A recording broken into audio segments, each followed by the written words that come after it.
The Amala Temple. In the terminal room by Mefunashiro, Naoki glanced over at Michael. Which of these commands will send us to the Amala Temple?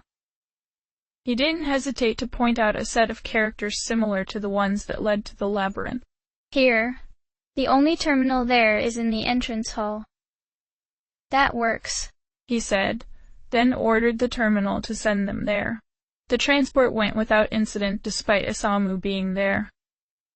Although once they exited the terminal room, the door locked loudly behind them. They were left within an unreal building, with glowing red walls, black pillars, and glossy floors that gave off faint reflections. Then again, whatever power created the labyrinth probably created this place as well. Someone else was here with them, but it wasn't Isamu. Naoki, good timing, Hijiri said, coming towards them from the center of the 4 halls. I was just brought here. And red chains of Magutsui quickly bound him, covering his mouth and preventing him from speaking. Hijiri? Naoki ran over. He could probably break those chains. He didn't make it before Hijiri got dragged back down in their hall. Stop, he's mine now, Isamu said without appearing there. Not in a mood to deal with this, Naoki called back. Isamu, let him go. Don't worry, I'll make good use of him. Isamu wrapped up Hijiri entirely and made him vanish from the entrance hall. And yes, good timing on your part. I'm about to call him my god, and you're going to help me. No, I'm going to tear you into pieces, Naoki warned. Drop the pretense I know what you're doing. You have my Megatama. You may not realize it yet, but that is a mistake. Everyone who has tried to keep them from me is dead, as you will soon be. Despite him not being physically there, his fear came through in a satisfying way. I have them. Really, I don't. There's these 3 demons here who have them. He nodded, having seen this with majesty. Because you gave them to those demons. That is not going to save you. Unless you change your tune and help me, I am in no mood to be listening to you come up with excuses for your selfish actions. You really are a child who's not yet grown up. You're not even human anymore, Isamu retorted weakly. Fine, I'll unlock the other pyramids and I'll shut off all the traps they set up. I can't do any more than that. At this point, Naoki didn't care what he said. But the Magatama were with those 3 demons. They had to be defeated first. He led the way out into the temple itself, considering how to handle this. They emerged in a courtyard of stone paths over still silent waters. There were 4 pyramids here, all made of smooth marble in humanly impossible perfection. Even from here, Naoki could tell 3 of the pyramids were vast stores of Magatsuhi. In the center was an inverted pyramid that somehow stood upon a single point. It spun slowly to its own meaning. Do we really have to play these games? They're a waste of time. Naoki snapped his fingers, calling on the 4 riders to join them. You riders, go take on the pyramid to the left there. Seraphs, take the pyramid on the right. The rest of you can come with me to the far one. Defeat the demon that's holding my Magatama and bring them back to me. Don't mess with the Magamata, just bring it back. Yes, my lord, Michael said quickly, with the other 3 nodding. The last bit of his orders were mostly for them, although the rebinding should keep them from doing anything against him. But with the last of his Magatama all here in one place, he did not want anything to go wrong. It shall be no challenge, Pale Rider said for his group. You got it, boss, Wukong said. Amaterasu nodded, although something seemed to be bothering her, despite being restored from a fly. Trumpeter shrugged. Sure enough, since I'm already here. They all split up to accomplish their tasks. Isamu was not going to be given much time to do anything. The interior of the far pyramid was full of white light and many small rooms. Inactive magic pointed to the traps that had been mentioned. For here, nearly every door and many tiles on the floor had been enchanted to teleport the unwary that crossed them. With them inactivate, they could go straight to the most powerful demon in residence here, the one that was holding onto Adama. Naoki, are you? Amaterasu started to say, but stopped as she glanced at Trumpeter. He could guess what she meant to say. Don't worry. My friends are important to me, and I care about them a lot. But it seems they may as well have died at conception, along with everyone else. Then they wouldn't have been turned insane by Kagutsuchi's games. Oh, She said, uncomfortable with that. Chiaki and Isamu. There was something in him that wanted to cry. But he couldn't. He couldn't even if he wanted to. They would not have done these things. But Kagutsuchi allowed one man to destroy everything of my world, right or wrong. It cannot be allowed to escape blame for that, nor for twisting them into these monsters. While it does make for good training, this whole thing is insane. Wukong agreed. He nudged Amaterasu. No one can deny that. That is true, She said, disheartened. That tone nearly broke Naoki out of his thought. Was he doing the right thing anymore? But then, it was like his other selves had demonstrated. This was a maze of bad choices. When the one good choice that might have made a better world was crushed mercilessly, he could see only one appropriate response. Crush the one responsible for this whole insanity equally without mercy. And once he had all of his Magatama, he would be capable of doing just that. This book is frustrating, but if I get too lost into it, I'll keep missing out on Naoki's deeds. I barely got the viewing screen up in time to see him confront the other Seraphs and bail Avatar. Thankfully, Harlot and even Pale Rider were able to distract him long enough for Jiyu to fall. His anger and hatred at his former friends is a raging wildfire, much like the one he confronted in Yoyogi Park. This is excellent. Nothing should keep him from coming to me now. Now he seemed fit to pursue his other friend to the Amala Temple. That half-wit thought he had a brilliant scheme, but it fell right apart when Naoki actually confronted him about the blackmail. There are some things you simply don't tempt with because they're far more likely to backfire. Then again, the bearer of Mizubi is fittingly self-absorbed and doesn't have the social experience to know. That's a terrible idea. As a result, Naoki is claiming a route with little effort in. It's almost a pity because his scheming has become quite an art. With that, he's even got the troublesome Seraphs firmly under his thumb. Some might call him a master at it. I think he could be a worthy student to me now, and even that could backfire on me, of course. He's meant to be my weapon, so it would not do to have him scheming against me. While it could be amusing to see if I could hone his scheming, it would be best to leave that to himself, so he can't surpass me. The pyramids of this temple aren't a challenge with the traps disabled. The riders are already bored with it. Still, they're fighting Scotty as instructed to regain the Magatama she was given. It won't be much to watch. Naoki could be interesting to see how he deals with the demons waiting on him at the end of the White Temple. But what of the Seraphs in the Black Temple? It should be cursed with darkness. Even if the traps had been active, darkness is nothing to angels like them. They're singing as they make their way to where Alciel awaits them. Such pitiful fools. If I'd realized that the rebinding would make even them see their contract partner as God, I would have taken advantage of that sooner. They were already deluded by isolation and have done ridiculous things out of lonely wishes. It should have been obvious that some kind deception would get them to pull the wool over their eyes eagerly. While I know what I would do with them, Naoki doesn't seem sure of that himself. He's keeping them out of pity.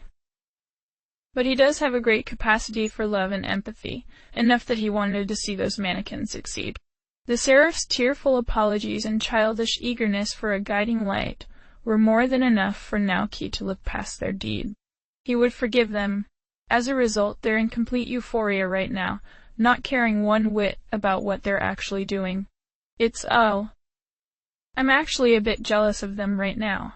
Just a bit, They're idiots thinking they've been welcomed home warmly by family they'd been distant to for eons.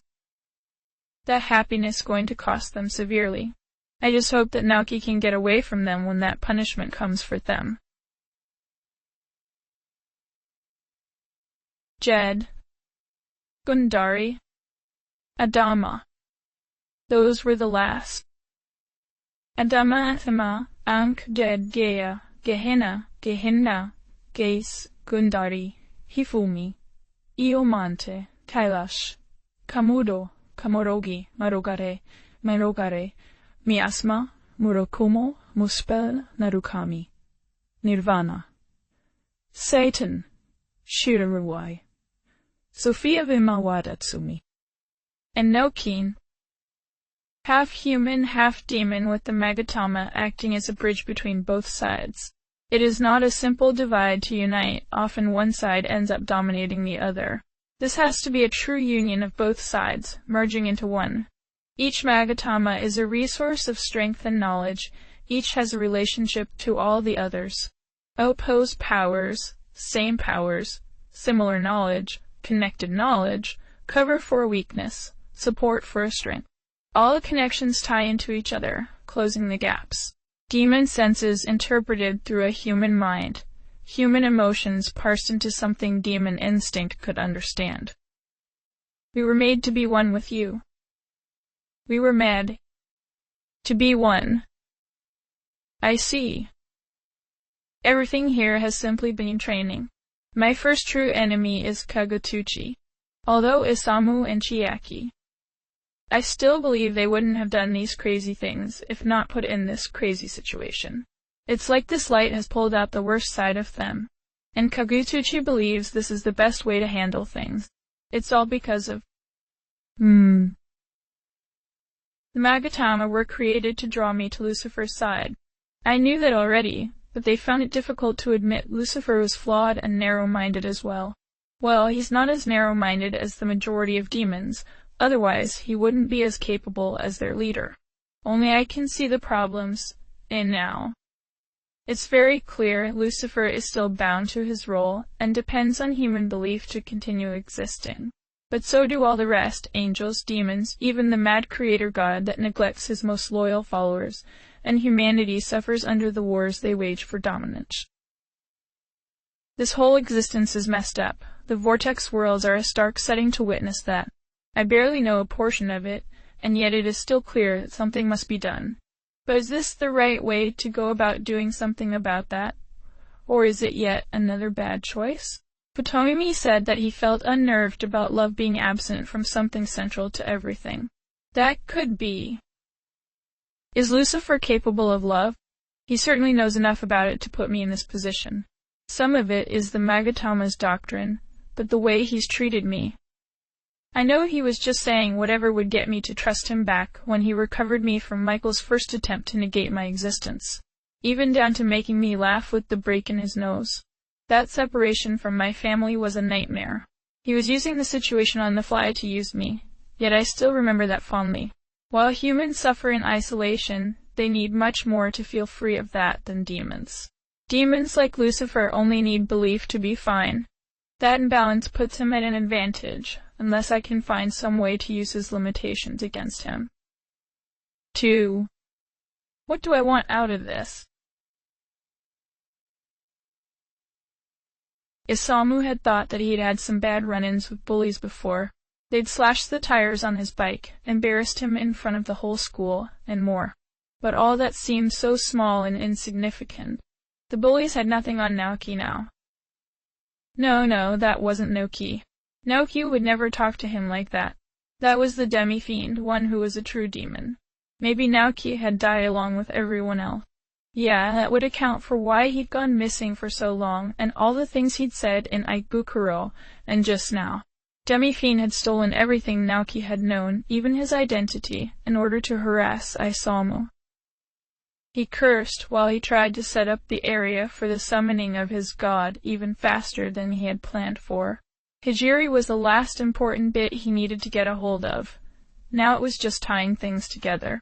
But just tying things together seemed like it would take forever. Even if it didn't, how could he be fast enough to finish? Naoki had delegated defeating the demons to his own instead of dealing with all of them himself. He has good reasons for being in such a foul mood, Hijiri said. It doesn't matter, Isamu said, still working on it. He hated being pressured like this. Deadlines were bad enough, but this one could end in his death. I don't care about him. I don't care about anybody. All that matters now is making sure Musubi wins. Something shifted in the Magatsu. He was working into the right forms. You will pay a steep price for taking your own path. Shut up, Aleph, he said, losing what patience he had. He yanked on the forms and forced them into place. And stop struggling. Get back to your eternal damnation and let me do what I want.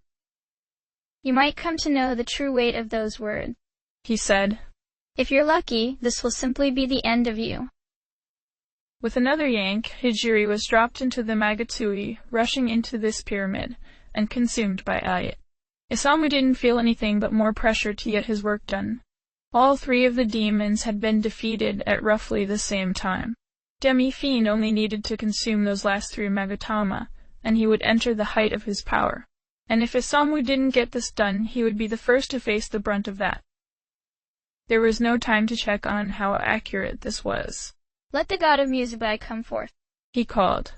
From the depths of the Amala universe, one so isolated that he is the only one who can represent true solitude. Drat! There was one important thing missing, a name. This was a nameless god, as could be expected of one who had never contacted anyone before. Let me name you Noah, as one who eternally drifts, Isamu said, trying to keep up his confidence. No one else needs to know it.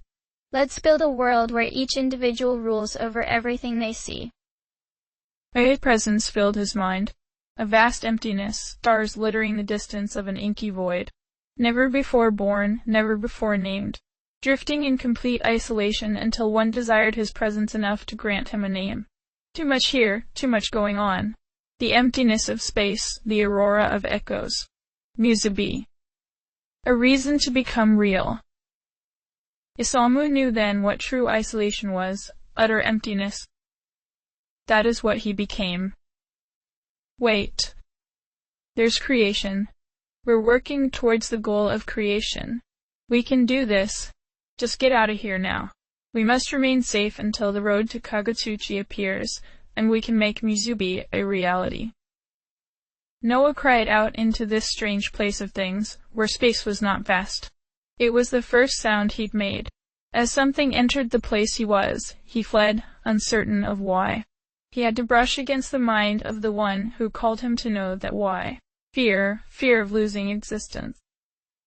Even a being of emptiness knew that losing existence was to be feared. What was that? Naoki said as he went further into the inverted pyramid. Isamu had been here briefly, wrapped in a bloody bubble within. Whatever had been here. That was an unborn god, Trumpeter explained. Probably unnamed too, without purpose until that idiot brought it here. I can't believe he'd call on something like that for creation. It won't be capable of understanding anything, much less guiding and protecting a fresh new world. It had a name, Noah, Naoki said. Despite a god being called here, there was still a dense amount of Magatsuhi called here. It was focusing now on a pedestal in the center, one that looked like the obelisk without the very top of it. Isamu had gotten away, but Naoki was no longer angry about that. His mind was buzzing about other things, like why he hadn't gone back to Asakusa immediately after checking out Yoyogi Park. Maybe he could have saved them. It had been horrifying, seeing their remains which hardly looked human anymore. They hadn't done anything to deserve that. But I can't let myself get wrapped up in that tragedy. I will avenge them. I will bring down Kagutsuchi for them. Don't worry, I am completely capable of doing so. And this place, this is where one would call the road to Kagutsuchi. It needs the Yahiro no Himorogi. I really shouldn't have left that with Yuko. Now I have to track her down again. Calming down, Naoki touched the pedestal. Not much we can do here right now. It seems like Isamu sacrificed Hijiri to summon. Wait, Hijiri. If he just died here, his soul might be close by. Michael told me about his punishment, to know the entirety of the conflict between law and chaos. The Amala Networks contains all the information about every world it's connected to, if anything. He turned back to Michael. He'd let the riders get back to whatever they wanted after they delivered Jed. But he'd kept the Seraphs with him after they'd gotten him Gundori. They were desperate for the company and approval after all.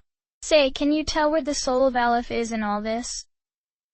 After a moment, Michael nodded. Yes, he's unmistakable. He'll be drifting in the flow of Kagutsuchi until the time of creation for this vortex world. Hijiri did help me. He helped me understand the kind of world I ended up in, and enough about what I had become that I could start to adapt. But more than that, if I want to declare my intentions, what better way than this? Go fetch his soul for me and bring it here. Naoki ordered. Yes, my lord, Michael said, then vanished into the red tides of Kagutsuchi. It didn't take him long to return with a soul that was tightly chained with a curse of hate. In spite of that, a long flickering tail trailed after it. This soul is very different from the ghosts that are everywhere in the world now, and even from Chiaki not that long ago. It's He's been acknowledged by the Great Will as a true Messiah, one who can change the fate of a world. That's an even better reason to do this. He doesn't deserve this suffering. Amaterasu, Wukong, trumpeter, Naoki said, looking to them each in turn. Would you please leave us for a few minutes? I don't know what exactly will occur of this, but it's safer if you're out of it. Are you sure of that? Amaterasu asked. It's fine, we'll protect his manifestation, Raphael said. Yes, there's no way they'll let him come to harm if they can help it, Trumpeter said, drifting over and nudging her. Sure, we'll see what happens. All right, but be careful, whatever it is you mean to accomplish, Amaterasu asked before heading out with the others. Good. You four, Naoki said seriously, looking Michael straight in the eyes. Make him the avatar of the Amala network. My lord? Michael asked, taken aback by the orders. He pulled Alep's soul closer to his chest. But that would undo the curse you placed upon him, Gabriel said, thankfully confirming that. He's ruined us before. If he gets access to all the knowledge within, can he really handle that as one who was once human?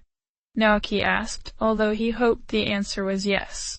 Besides, no one will know of this but those of us who are here. I've made my decision. Carry it out. Yes, if that's what you wish, it will be done, Michael said. He turned to the other four. They seemed to be conversing with each other through telepathy, since Naoki didn't hear anything of it. But he was sure they'd carry out his word. The flow of Kagutsuchi changed, spiraling around the four seraphs as they started chanting.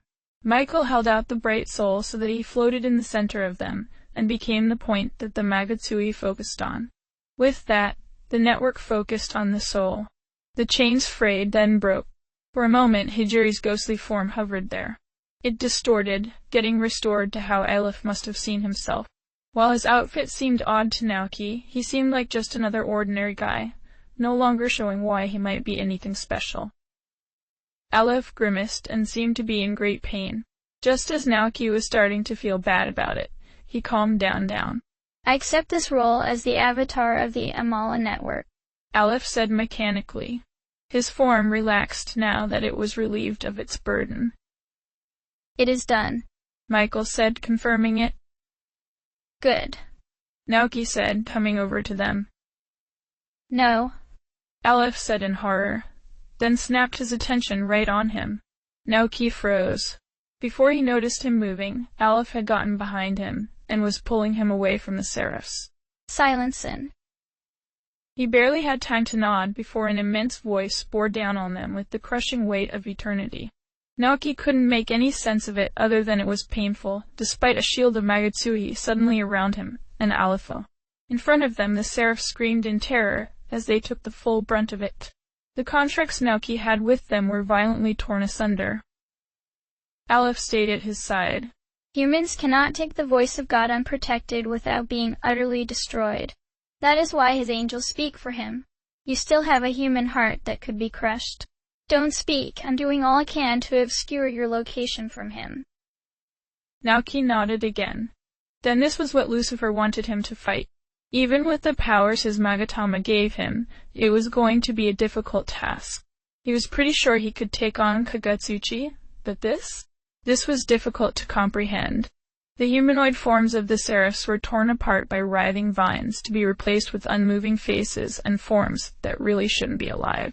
They were then pulled forcefully out of the vortex world. But something remained, searching. There was nothing that could be seen or heard, but it could be felt. And then his demon senses. There wasn't any way he could describe this other than eternity.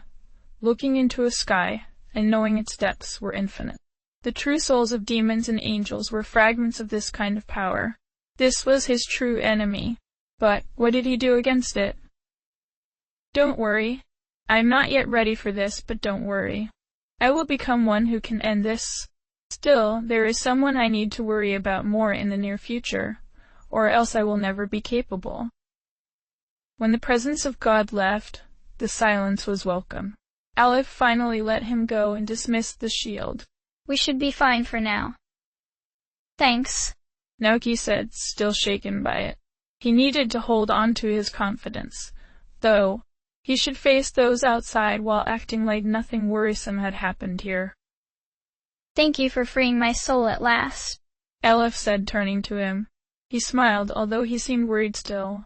Yahweh has grown aloof and silent, which is why his angels got so far astray that you could sway them into doing this.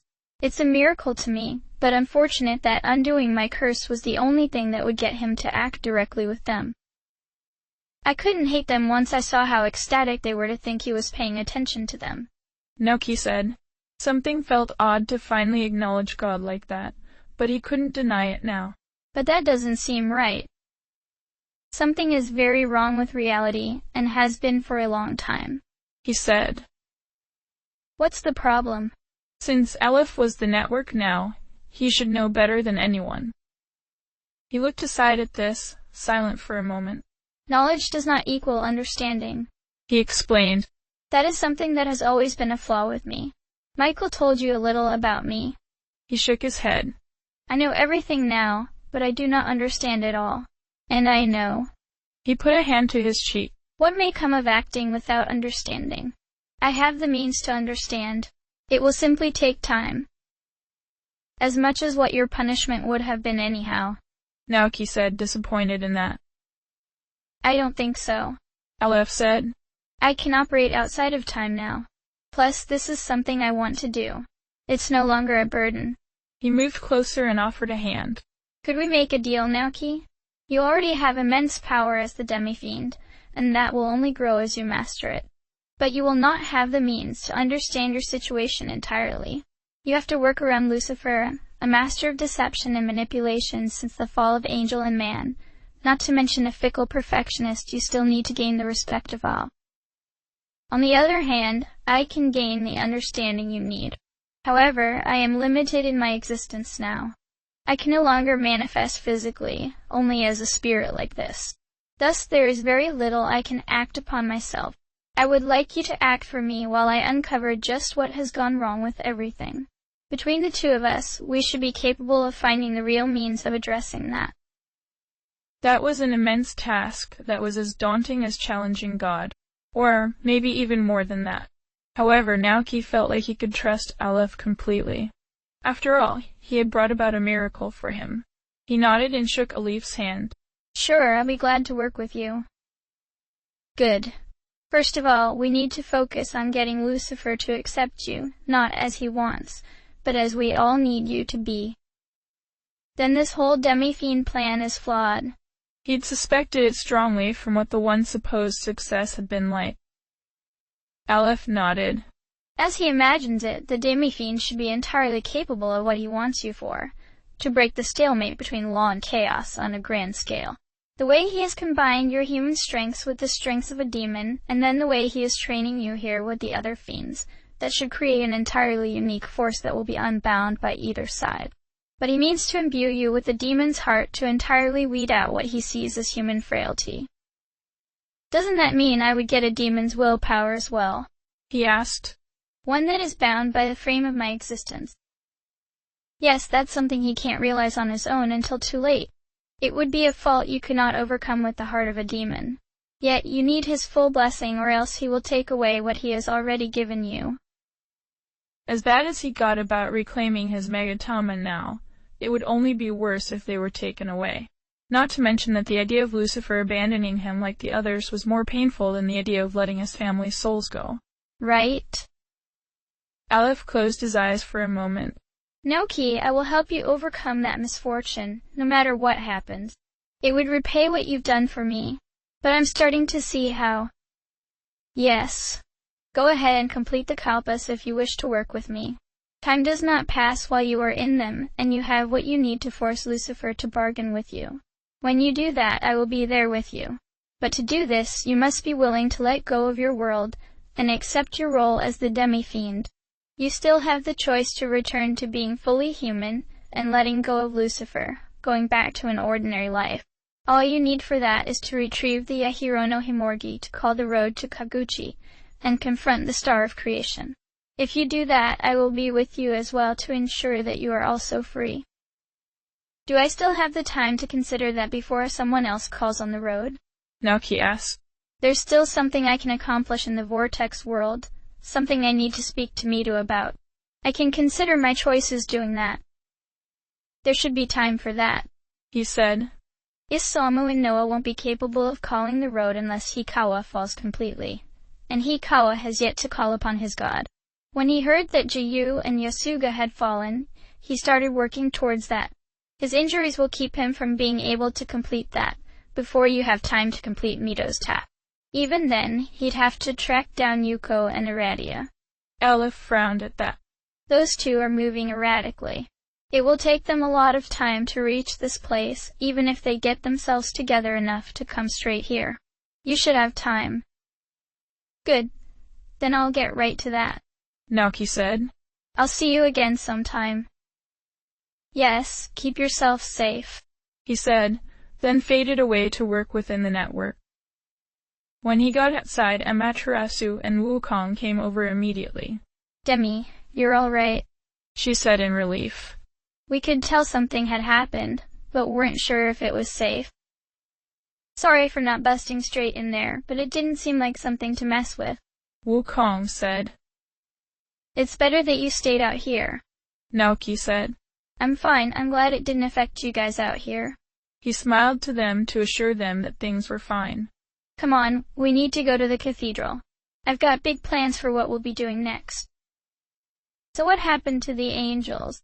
Wukong asked as they headed back to the entrance hall. Trumpeter followed after quietly, curious to know as well. Acting like it was no big deal, he said. I asked them to do something that got their god supremely pissed off at them. All I could do was hide, since I'm not ready for that confrontation yet. They shouldn't be coming back to this world anytime soon. Wait, you came close to confronting the god of law? Amaterasu asked, shocked at it. He nodded. Yes.